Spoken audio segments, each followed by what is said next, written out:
राधा, आज दूध थोड़ा ज्यादा निकला है। पास वाली बूढ़ी माई है ना कमला, उसको भी एक कटोरी दूध दे आना। बेचारी की तबीयत ठीक नहीं रहती कभी। तुम सबके बारे में कितना सोचते हो कृष्ण। भगवान सब देख रहा है।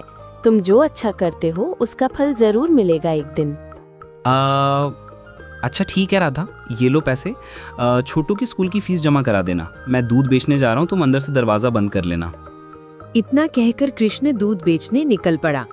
दूध ले लो, दूध, ताजा ताजा गाढ़ा दूध।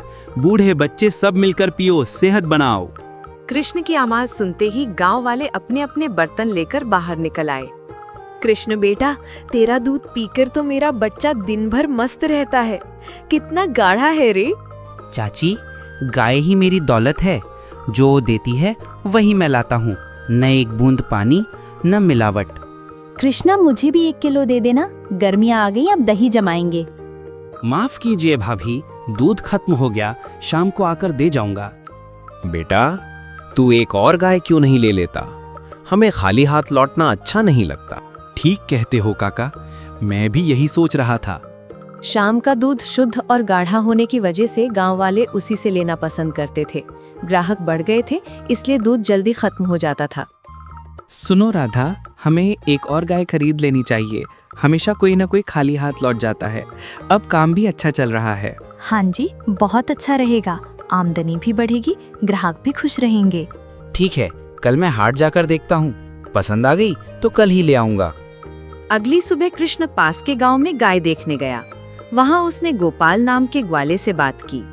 नमस्ते गोपाल भाई, गाय खरीदनी है।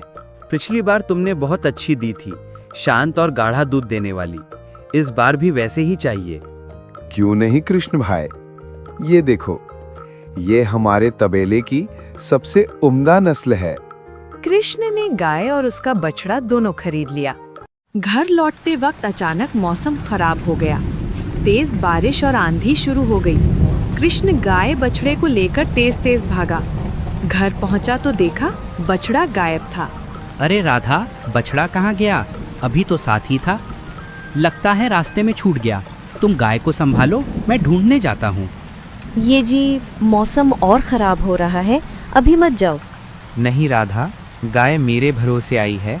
मैं उसके बच्चे को मरने नहीं छोड़ सकता। कृष्ण बछड़ा ढूंढने निकल पड़ा।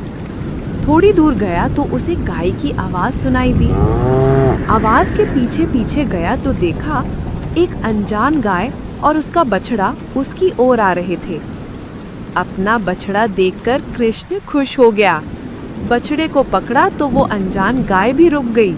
लगता है तुम भी अपने बछड़े की तरह भटक गई हो। चलो मेरे साथ। घर पहुंचा तो राधा हैरान। ये क्या जी, बछड़ा लाने गए थे, पूरी गाय ही ले आए। जंगल में ये गाय हमारे बछड़े के साथ आ रही थी। इसने हमारे बछड़े की रक्षा की, तो इसकी रक्षा करना भी हमारा फर्ज है। कल कोतवाल को बता दूंगा, कोई मालिक होगा तो ले जाएगा।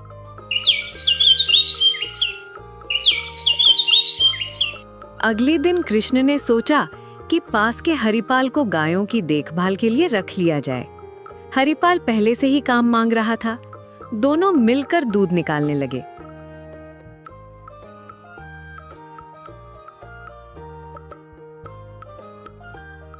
आज सबको दूध मिलेगा। ढेर सारा दूध लाया हूँ, कोई खाली हाथ नहीं जाएगा। क्या बात है कृष्ण, कोई जादू कर दिया क्या? कोई जादू नहीं काका, बस एक और गाय ले ली है। अब जितना मन करे ले लो।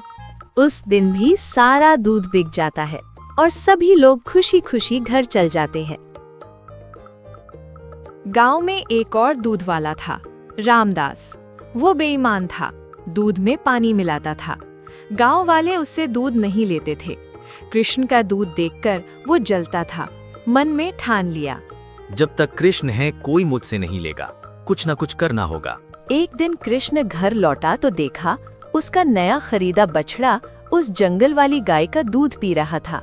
लगता है हरिपाल बछड़े को बांधना भूल गया।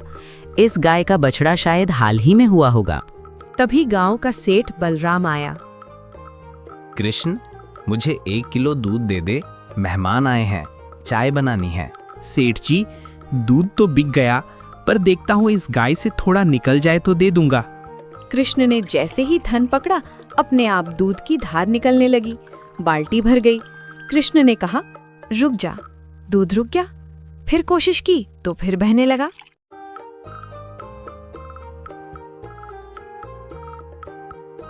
राधा, ये देखो, कमाल हो गया।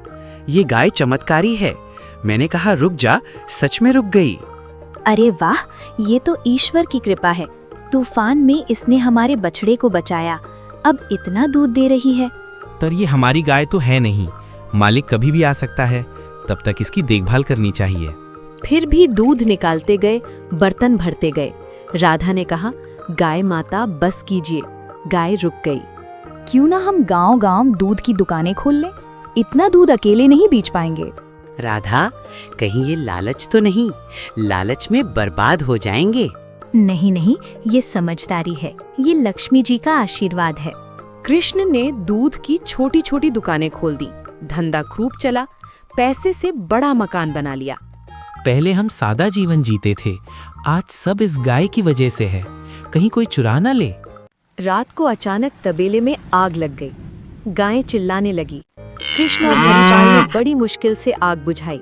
गायों को सुरक्षित जगह ले गए तो देखा चमत्कारी गाय गायब थी। कृष्ण ने सारी दुकानें बंद कर दी और गाय ढूंढने निकल पड़ा, पर कहीं नहीं मिली।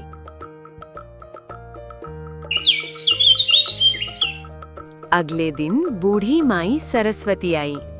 क्या हुआ कृष्णा, बहुत उदास लग रहा है, कुछ खोया है क्या?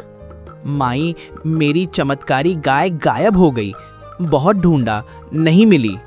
चिंता मत कर बेटा, पशु अपने सच्चे मालिक से ज्यादा दूर नहीं रहता, वो लौट आएगी। उसी रात कृष्ण को सपना आया। कोहरे में से उसकी गाय, जिसका नाम उसने कामधेनु रखा था, घंटी बजाती हुई आ रही थी। जैसे ही उसने छूने को हाथ बढ़ाया, नींद खुल गई। सामने सच में कामधेनु बैठी थी। राधा, हरिपाल, देखो, कामधेनु लौट आई। रात को फिर एक चोर आया। कामधेनु जोर जोर से रंभाने लगी। कृष्ण दौड़ा, चोर गाय छोड़कर भाग गया। कृष्ण ने गाय को एक मजबूत कमरे में बंद कर दिया।